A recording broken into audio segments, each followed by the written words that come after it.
মার বেটাকে আজকে মেরে হাত পা ভেঙে দে, ভেঙে দে। বাঁচাও, বাঁচাও, আমাকে ছেড়ে দাও, আর বেরো না, আমি মরে যাবো লাগছে। আরে ঠিক আছে ঠিক আছে, অনেক হয়েছে, এবার ছেড়ে দে ওকে, না হলে সত্যি সত্যি মরে যাবে বেটা। আরে ঠিক আছে, অনেক হয়েছে, শিক্ষা হয়েছে ওর। আমার সাথে লাগবার মজা হারে হারে টের পেয়েছে। এবার চল কেটে পড়। এই বস বলছে যখন ছেড়ে দে, চল চল কেটে পড়ি এখান থেকে, চল।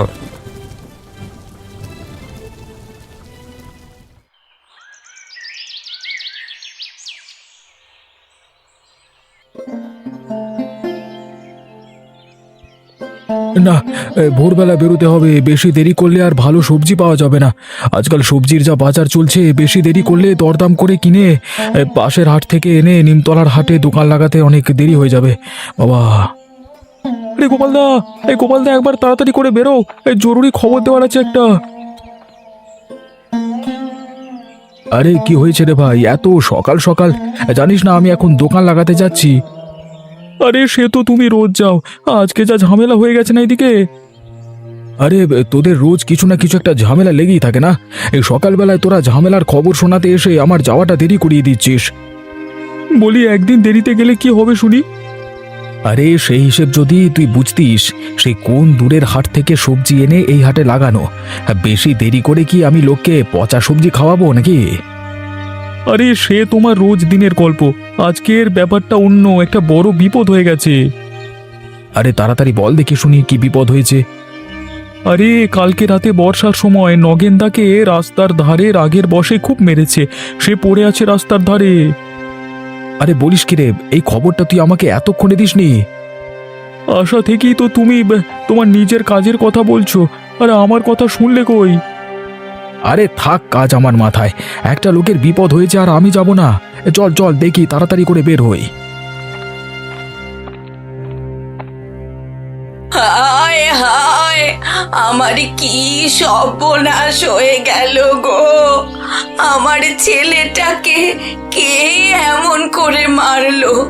ওগো, কোন অপরাধে আমার এমন সাজা হলো গো?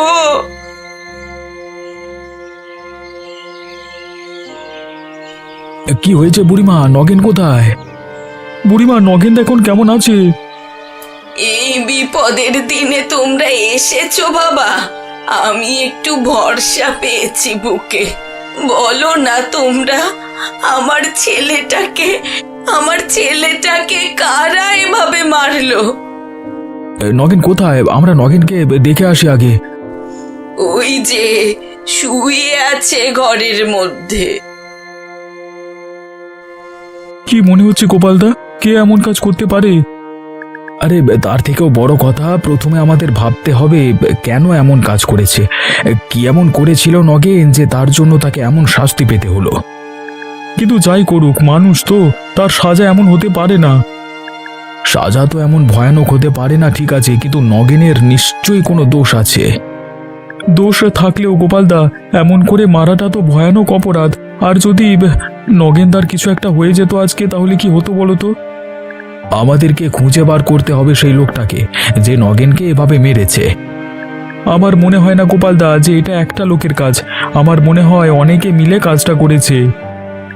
হ্যাঁ, কথাটা তুমি ঠিকই বলেছ, অর্থাৎ পরিকল্পনা করে দল বেঁধে কাজটা করেছে, তাই তো? কিন্তু কে করলো বলো তো গ্রামের মধ্যে? সেটা তো নগেন সুস্থ হই বলতে পারবে। আমাদের কিন্তু সেই বিষয়টা নিয়ে ভাবনা চিন্তা করা উচিত। আমরাও চেষ্টা করব খুঁজে বের করবার।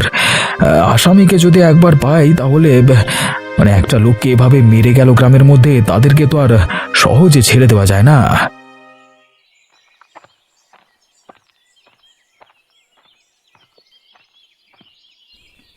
বাবু, বাবু, আপনার দুধটা।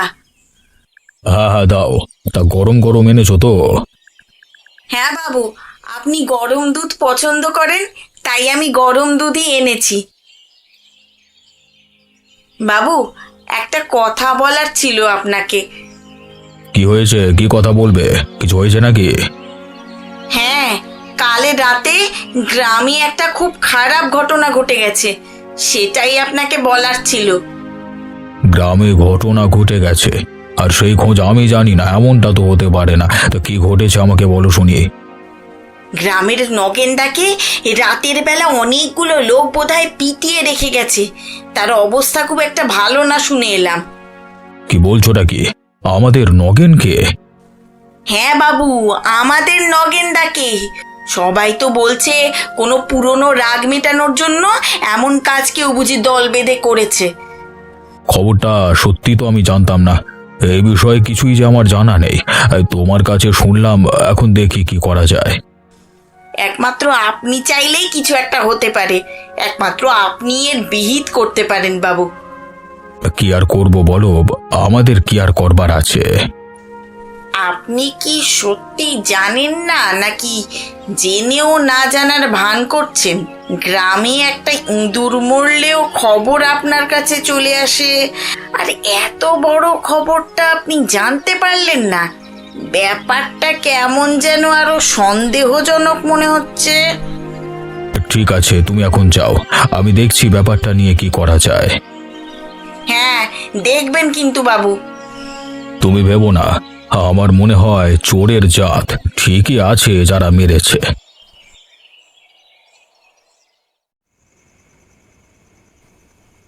এখন কেমন লাগছে বাবা? একটু সুস্থ লাগছে তোর? হ্যাঁ, কিছুটা মা। একটা কথা বলি বাবা, সত্যি করে বলবি তো? হ্যাঁ বলো মা, আমি বলবার চেষ্টা করব। কারা তোর সাথে এমন কাজ করলো রে? গ্রামে তো এমন ঘটনা কখনো হয় না। কারা তোর সাথে এমন শত্রুতা করতে পারে? সেই লোকের নাম জানলে তুমি অবাক হয়ে যাবে মা। সে যাই হই, তুই আমার থেকে লুকোস না। আমাকে লোকটার নাম বল। আমার সাথে শত্রুতা করেছে, আমাকে লোক দিয়ে মার খাইয়ে সামনে দাঁড়িয়ে মজা নিয়েছে যে লোকটা, সেই লোকটার নাম অবিনাশ বাবু। কি বলছিস কি? তোর মাথাটা তা ঠিক আছে তো? সে তো গ্রামের সম্মানীয় মোড়ল রে। বললাম যে তুমি বিশ্বাস করতে পারবে না, আর কেউ কথা বিশ্বাস করবে না আমি জানি, তবু যেটা সত্যি সেটা তোমাকে বললাম, তুমি জানতে চেয়েছিলে বলে। কিন্তু সে এমন কাজ কেন করলো? সেও এক গোপন কথা মা। এতটা যখন বললি, এটাও বলে ফেল। আর লুকোস না বাবা আমার কাছে কিছু। আমি তার কিছু গুপ্ত বিষয় জেনে গেছিলাম, তার কিছু গুপ্ত ব্যাপার জেনে যাওয়ার জন্যই সে আমার সাথে এমনটা করেছে। তা কি গুপ্ত ব্যাপার? সেসব আমি তোমাকে পরে বলবো, শুধু এতটুকু জানো যে ওই লোকটার হাঁড়ির খবর জেনে যাওয়ার জন্যই আমাকে ও শাস্তি দিয়েছে, যাতে যাতে আমি ভয় পেয়ে মুখ বন্ধ করে থাকি। তুই তাড়াতাড়ি সুস্থ হয়ে ওঠ বাবা, আর এবার থেকে একটু সামলে থাকবি।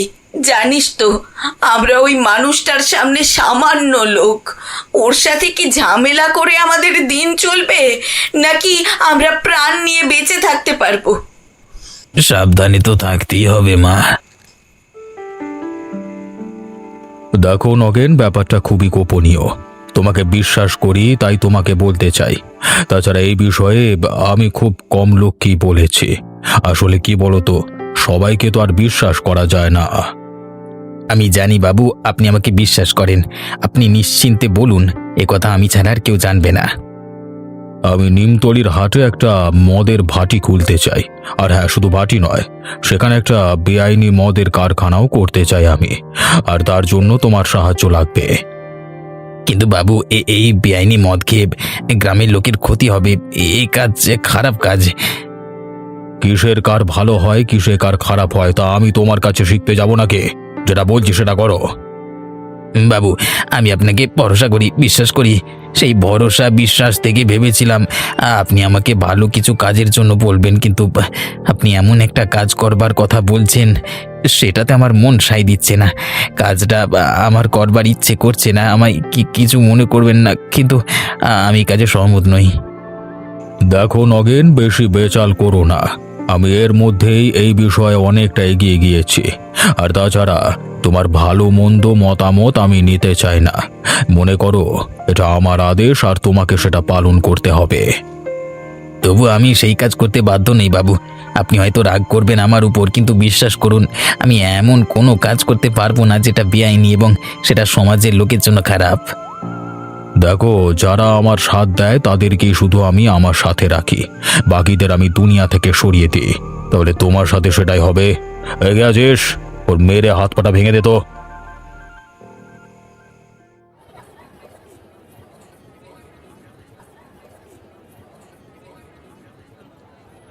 গোপাল, আজকে ভালো মাছ রেখেছো তো? হ্যাঁ বাবু, আপনাকে কি আর খারাপ মাছ দেবো বলুন?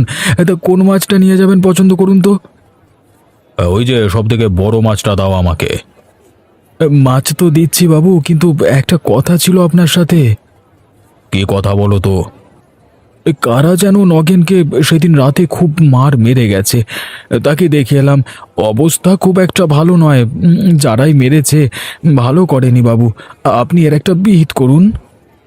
আরে ছাড়ো ছাড়ো, আমার মাছটা কত ওজন হয়েছে দেখো তো। মাছ তো ঠিকই আছে, কিন্তু গ্রামের মানুষের একটা এভাবে প্রাণ যেতে বসেছে, তাদের পাশে কি আমরা দাঁড়াবো না? মানুষের প্রাণ তো সবার আগে। আরে সেসব তো বুঝলাম, কিন্তু তুমি কি এটা বুঝতে পারছো না যে আমার মাছটা নিয়ে যাবার তাড়া আছে? কোথায় কার কি হয়েছে সেটা নিয়ে সকাল সকাল আমার মাথা খারাপ করছো? বাবু, নগেন তো একসময় আপনার খুব কাছের লোক ছিল, আর সে আমাদের গ্রামের লোক। তাই আমি আপনাকে বলছি কথাগুলো বারবার আর কি। আপনি ছাড়া এর বেশি তার কে করতে পারে বলুন? আপনি দয়া করুন। দেখো, বেশি জ্ঞান দিতে এসো না আমাকে। তোমার জ্ঞানে ঘন্টা আমার কিছু যায় আসে না। আরে সকাল সকাল তুমি আমার মাথা খেও না। কোথায় কে মরলো, কোথায় কে বাঁচলো, এসব নিয়ে আমার দিন চলে না। যে মরবার হয় সে মরবে, যে বাঁচবার হয় সে বাঁচবে, তাতে আমার কি যায় আসে? তুমি নিজের কাজ করো আগে, না হলে তোমার একদিন কে আমার একদিন। ঠিক আছে বাবু, ঠিক আছে, রাগ করছেন কেন? আমি করছি। মাছ বিক্রি করে খাওয়ার লোকের দরদ যেন একেবারে উতলে পড়ছে। এরকম চাষা ছোট লোকের জাত মশা মাছির মতো দিনে দু চারটে মরলে আমার কিচ্ছু যায় আসে না, যত সব ন্যাকামো। বুড়িমা, নগেনদা কেমন আছে? আগের থেকে তো একটু ভালো আছে। কিছু জানতে পারলে কিভাবে কি হয়েছিল? হ্যাঁ, জানতে পেরেছি। মানে ওই ও যতটুকু বলেছে আর কি। কি বললো বলো তো, আমাকে একটু খুলে বলো। বলল যে সমস্ত কাজটা ওই অবিনাশ বাবুর। কি বলছোটা কি? বুড়িমা, তোমার কি মাথা খারাপ হয়ে গেছে? আমিও যখন প্রথম শুনেছিলাম আমারও এমনই মনে হয়েছিল যে নগেনের বুঝি মাথাটাই খারাপ হয়ে গিয়েছে। কিন্তু নগেন যেটা বলছে সেটাও সত্যি বলছে। ওই অবিনাশ বাবুর কারবারের কোনো একটা গোপন বিষয় নগেন জানতে পেরে গিয়েছিল, আর তাতে নগেনের মত না থাকাতেই নগেনকে এমন শাস্তিটা দিল অবিনাশ বাবু। ব্যাপারটা আমার আর কিছু বুঝতে বাকি নেই বুড়িমা। তুমি আর নগেনদা দুজনে ঠিক কথাই বলেছ। কেন, কি বুঝেছো তুমি? আমার বউ নীলিমা যখন অবিনাশ বাবুকে কথাগুলো বলতে যায়, তখন বাচালের মতো ব্যবহার করে ওর সাথে। এমন ভান করে যেন কিছুই জানেই না। এখন বুঝতে পারছি ওর সমস্তটাই নাটক ছিল। হ্যাঁ, ও যদি করে থাকে তাহলে কি আর স্বীকার করবে? তবে ভগবানের সামনে ওকে তো স্বীকার করতেই হবে। ওপরওয়ালার বিচার এড়িয়েও যাবে কোথায়? সে যত বড়ই গ্রামের মাথা হোক, একটা ব্যবস্থা করতে হবেই আমাদের।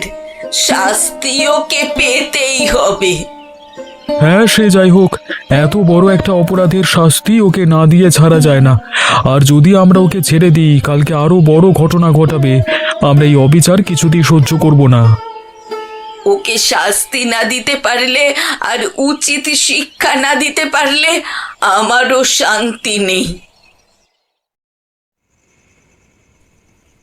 জানো তো, আমি অবিনাশ বাবুকে আজকে বলতে গেলাম নগেনদার বিষয়টা, কিছু পাত্তাই দিল না। এমন ভাবে এড়িয়ে গেল যেন ব্যাপারটার কোনো গুরুত্বই নেই।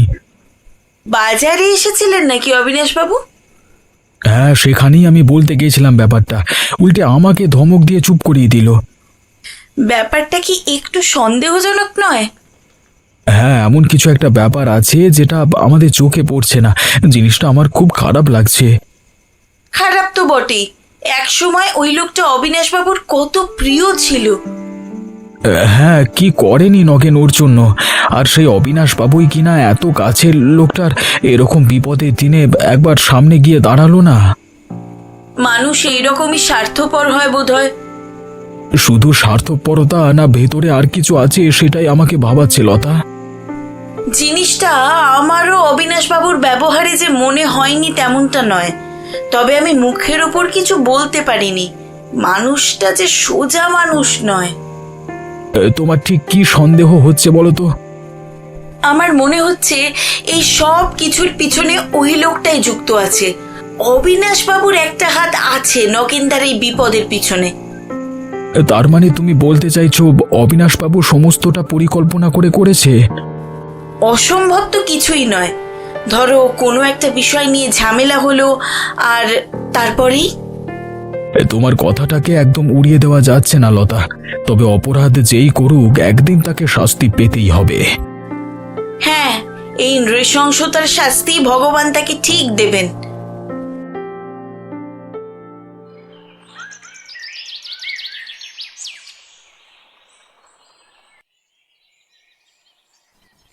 আজকে আমি এর একটা হেস্ত নেস্ত করেই ছাড়বো। অনেক হয়েছে, আর আমি ছাড়বো না ওকে। বাবা, তুই থাম। কোথায় যাচ্ছিস তুই এমন জোর করে উঠে? আমাকে আর আটকেও না মা। অনেক আমি শয়তানি সহ্য করেছি লোকটার। আর যদি আমি সবকিছু মেনে নিই তাহলে ও এমন কাজটা অন্য আরো লোকের সাথে করবার সুযোগ পাবে, আর আমি সেটা হতে দিতে পারি না। এর বদলা আমি নেবই নেব। সে ঠিক আছে, সে নয় পরে হবে, কিন্তু এখনো তোর মুখ চোখ ফুলে আছে। তোর আরো বিশ্রাম নেওয়া প্রয়োজন। কিন্তু ওই লোকটার সাথে যতক্ষণ না আমি শেষ বোঝাপড়া করতে পারছি ততক্ষণ আমার মনে শান্তি নেই মা। তুই আমার কথা শোন, ওই লোকটার কাছে এখন ঘেঁষিস না। ওই লোকটা এখন বুনো সিংহের মতো হয়ে রয়েছে। এখন ওর কাছে যাওয়া বিপদের। তা বলি কি আমি হাত পা গুটিয়ে চুপ করে বসে থাকবো? কিছু যদি করার থাকতো তাহলে তুই সেই রাতেই করতে পারতিস। ব্যাপারটা ভালো করে বোঝ। ওর কাছে অনেক মানুষ আছে, অনেক লোক বল আছে ওর। ওকে শায়েস্তা করা অতটা সহজ নয়। তাহলে তুমি বলে দাও মা, আমি কি করব? আমাদের শান্ত মাথায় ভাবনা চিন্তা করে বুদ্ধি করে এগোতে হবে। এখন তুই মাথা ঠান্ডা করে শান্ত হয়ে বস, আর নিজের শরীরটাকে আরো একটু ঠিক করে নে। ঠিক আছে, তোমার কথা আমি আপাতত শুনছি, কিন্তু এই অপমানের বদলা আমি যতক্ষণ না নিতে পারছি আমি শান্ত হয়ে থাকতে পারবো না কিছুতেই। বাবু, বাড়ি থেকে বেরোয় আসুন, আপনার সাথে আমার কথা আছে। হ্যাঁ, আর তো বাড়ির ভেতরে বসে থাকলে হয় না, আমাদের কথার উত্তর দিন। কি হয়েছে নাকি? নির্লজ্জের মতো সকাল সকাল আমার বাড়ির সামনে এসে হল্লা করছো কেন? হল্লা করব না, গ্রামের মধ্যে একটা এত বড় ঘটনা ঘটে গেল আর আপনি মুখ বুজে বসে আছেন। হল্লা করব না আমরা? কেন, কি এমন মহাভারত অশুদ্ধ হয়েছে যে আমাকে তোমাদের কাছে কথা শুনতে হবে? আপনার একটা এত বড় কাছের মানুষ আজকে এত বড় বিপদে, আপনি গ্রামের মোড়ল হয়ে তার গুরুজন হয়ে একবার পাশে গিয়ে দাঁড়াননি। উল্টে আমরা যতবারই কথাগুলো বলবার চেষ্টা করেছি আপনি এড়িয়ে গেছেন। এর থেকে বড় মহাভারত আর কিসে অশুদ্ধ হয় অবিনাশবাবু? আমরা আস্তে আস্তে এটাই আলোচনা করছিলাম। আপনার এই নির্লজ্জতা তো আর মেনে নেওয়া যায় না। তার মানে এখন তোমাদের কাছে শিখতে হবে আমার কি করা উচিত আর কি না করা উচিত, তাই তো? মনুষ্যত্বের অভাব যদি কারোর মধ্যে থেকে থাকে তাহলে অবশ্যই তাকে শিখতে হবে বই কি। তোমরা কি জানো তোমরা বাড়ি বয়ে এসে আমাকে অপমান করছো? মান অপমান বোধ আপনার থাকলে একবার নগেনকে গিয়ে সাহায্য করতেন, এই বিপদের দিনে তার পাশে দাঁড়াতেন। আপনাকে আমরা ভালো মানুষ ভেবে সম্মান করতাম, সেই সম্মানের জায়গাটা আপনি খারাপ করেছেন। তোমাদের সাহস হলো কি করে আমার বাড়িতে এসে আমার মুখে মুখে কথা বলবার? আপনার ব্যবহারই আমাদের সাহস জুগিয়েছে। তোমরা জানো আমি তোমাদের সাথে কি করতে পারি? বলুন না, কি করতে পারেন? গ্রামের মোড়লকে অপমান করবার অপরাধে তোমাদের আমি গ্রাম থেকে তাড়িয়ে দিতে পারি। এমনিতে তো দুয়ানা জোটে না, গ্রাম থেকে তাড়িয়ে দিলে খাবে কি শুনি? শুনুন, আপনি আপনার এই ভয় দেখানো আপনার কাছে রাখুন।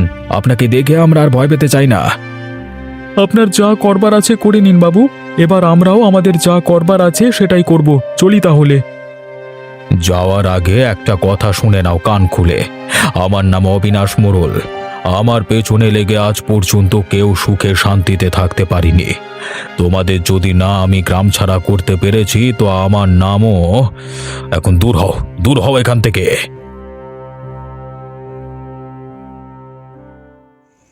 আজকে ব্যাটাকে একদম খতম করে দিতে হবে।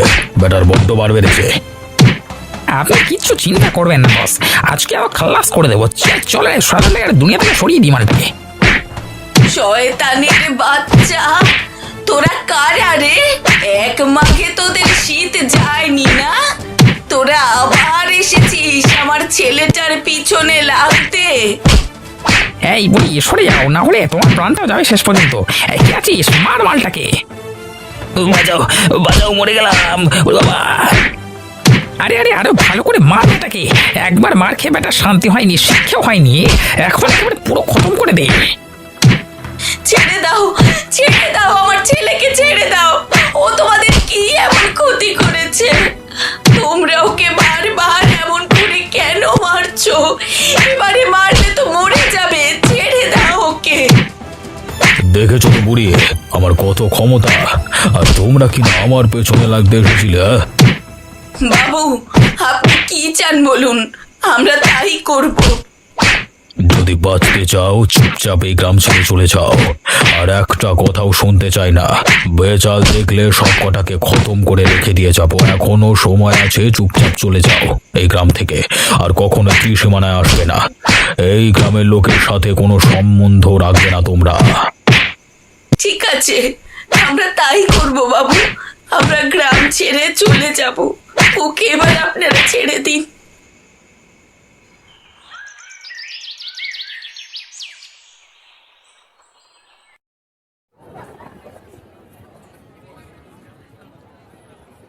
মার বেটা শয়তানকে, মেরে একেবারে হাড়গোড় গুঁড়ো করে দে। মোড়ল সেজে বসেছিল এতদিন, নচ্চার বেটা। হ্যাঁ অনেক হয়েছে। আর এই ব্যাটার জোর জুলুম আমরা মানবো না। যত সহ্য করি ব্যাটারা তত অত্যাচার করে। অনেক হয়েছে, এবার শাস্তির প্রয়োজন। আমাদের পেটের ভাত মেরে বলে কিনা বাজারের জায়গায় মদের কারখানা খুলবে। আমাকে ছেড়ে দাও তোমরা, আবার ভুলে গেছি আমি কখনো এমন কাজ করব না। আমি তোমাদের পেটে লাথি মেরে আর কখনো মদের কারবার করবার চেষ্টা করব না। আবার ভুল হয়ে গেছে, ভুল বুঝতে পেরেছি, ক্ষমা করে দাও। তাহলে নগেনের উপর অত্যাচারটা? উচিত কথা বলবার জন্য নগেনকে যে আপনি মেরে আত্মহত্যা করে দিয়েছিলেন, তার শাস্তিটা? আবার যা সহায় সম্বল আছে এবার থেকে সব তোদের। আবার শুধু প্রাণটা ছেড়ে দাও। আমি নগেনকে তার বদলে মোটা টাকা দেবো। আমি নিজে গিয়ে ওর হাত পা ধরে ক্ষমা চেয়ে নেবো। আবার প্রাণটা তোমরা ছেড়ে দাও। এবার ব্যাটার উচিত শিক্ষা হচ্ছে। এই না হলে কর্মফল। এটা ভাবো তো যে গ্রামের মোড়ল বলে যা খুশি তাই করবে। এভাবেই অত্যাচারীর সাজা হবে কালে কালে। গোপালদা, রতনদা, তোমাদের জন্য আমরা সাহস ফিরে পেয়েছি। তোমাদেরকে অসংখ্য ধন্যবাদ দাদা।